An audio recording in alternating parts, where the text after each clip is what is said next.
भोपरे तालुका कराड येथे डॉक्टर बाबासाहेब आंबेडकर यांची 133वी जयंती साजरी करण्यात आली। जयंती निमित्त शाळेतील मुलांना शालेय उपयोगी वस्तू देण्यात आल्या, तसेच छत्रपती शिवाजी महाराज, डॉक्टर बाबासाहेब आंबेडकर, आद्य क्रांतीवीर राजे उमाजी नाईक, लोकशाहीर अण्णा भाऊ साठे यांच्या प्रतिमेला पुष्पहार घालून पुढील कार्यक्रम करण्यात आला।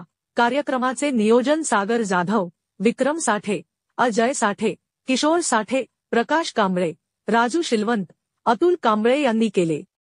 कराडचे युवा नेते व दलित महासंघ सातारा जिल्हा उपाध्यक्ष सूरज घोलप, भोपरे सोसायटी चेअरमन सचिन संकपाळ, तसेच भोपरे सरपंच, उपसरपंच, सदस्य व ग्रामस्थ मोठ्या संख्येने उपस्थित होते।